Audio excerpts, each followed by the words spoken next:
All right, everybody, welcome into a clinic episode of the Midweek Mashie. We're only 2 weeks into it now, and we're already in a new place. So, not in the basement, no green screen behind me, but we got some of the clinic gear. But welcome in.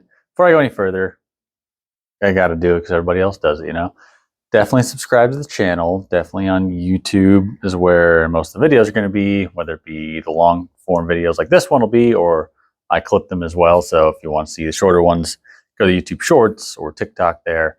Otherwise, follow me on Twitter, which may change now that Threads is out for Instagram.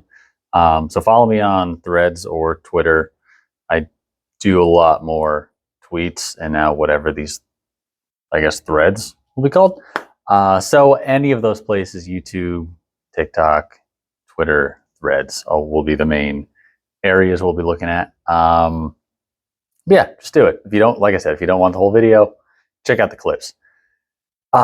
Just do it. Follow me, help me out.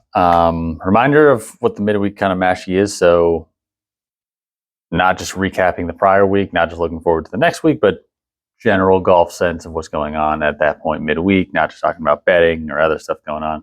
Just a general global view of golf at that time. So today is actually Thursday. Been doing it on Wednesday, busy day, a lot of golf, cutting grass, stuff like that. Couldn't do it.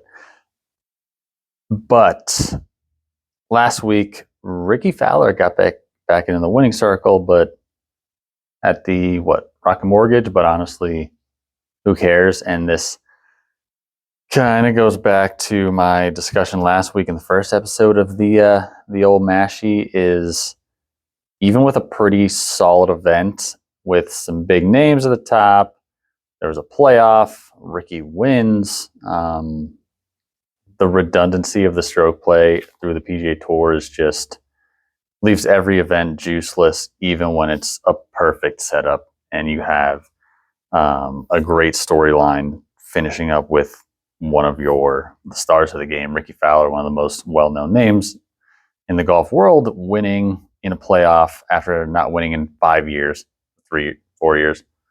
Yeah, 2019. But yeah, there's just nothing to it, and that takes me back to last week when I was talking about this is the time to change it.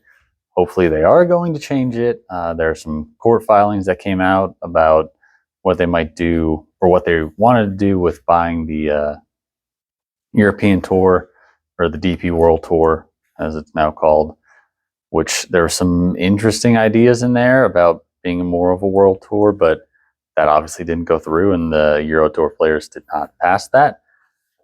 It only came out in court filings, probably because of like Patrick Reed or something. I don't know.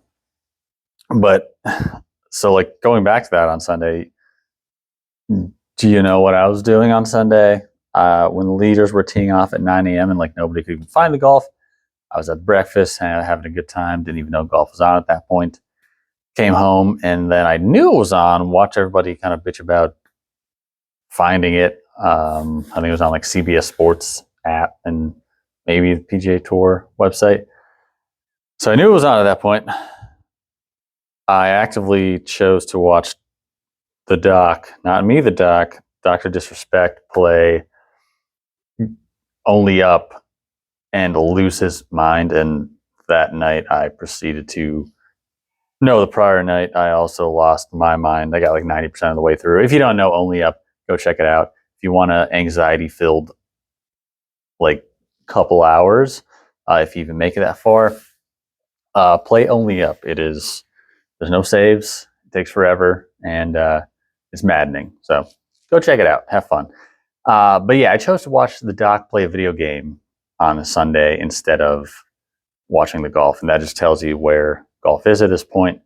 Yeah, it's not great. Which takes me to my next point, which has to relate to the women's game. And the Women's US Open is on. It's starting today. It's already started. At least the women and the LPGA are trying to improve the entertainment value of their product. So the LPGA Tour and with the majors, they're at least saying, hey, we're going to try and go to some sick courses for at least our majors, at least the important majors.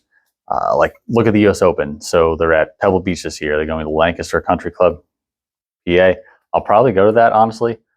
Erin Hills, Riv, Inverness, Oakmont, and Pinehurst through the end of the decade, and there's some more after that. Looking at the British Open, the women's British, which shockingly, it only became a major in 2001. They're going to St. Andrews next year. So it's great watching what the women's are trying to do, and I'm absolutely going to watch the women's U.S. Open today over the John Deere Classic. It's not even close. Give me Rose Zhang and company over Cam Young and Denny McCarthy and company. I'm good. Give me Pebble. Give me Rose. It's going to be a lot better entertainment value at a much better place. So, like, going back to the PGA Tour, it's like after an existential crisis where you just kind of skated through, you ended up merging or getting bought out or whatever is essentially happening with the PIF and the PGA Tour and Live and the DP World Tour. So after that existential crisis and people literally being able to watch anything they want, you can watch video games on Twitch, you can watch other entertaining golf aspects on YouTube, whether it be the Foreplay guys, whether it be Bob Does Sports, whether it be No Laying Up, my personal favorite. You can watch these entertainment aspects in golf without actually watching the PGA Tour. So in a time where we can watch anything we want, the PGA Tour decides their big idea is to basically maintain the status quo and just call them designated events and say, hey, here's more money. We're going to do the same thing. We're going to charge our sponsors more. And that's our big idea. Personally, I think PGA Tour's a joke. Honestly, the tour deserves to implode. And I would be here for the chaos of what would happen, because that is more entertainment value than just watching 50 stroke play events every year. All right. Honestly, besides that, I don't have much more for the midweek Mashie. That's just that's where I'm at in the golf game right now. My golf game it's fine. I'm around like a 10 handicap.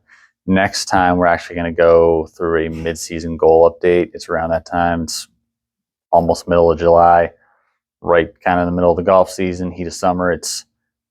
We're in Northeast Pennsylvania here. It is 95 degrees today, which I was not aware that it was supposed to be that hot today. But that's where we're at there. We'll go through some of the goals. I'll tell you right now, I've golf game-wise, have not hit it. I think I was supposed to be at like a 6 handicap by the end of the season. I've only gone up from a 9.5, so that tells you all you need to know. Besides that, remember, go and subscribe, YouTube, TikTok, Threads, Twitter, and at Doc Maragas Golf. And that's about it. Enjoy the Women's U.S. Open. If you decide to watch the John Deere Classic, knock yourself out. Besides that, have a nice weekend. Hope everybody had a nice 4th of July. I will see you next week. All right.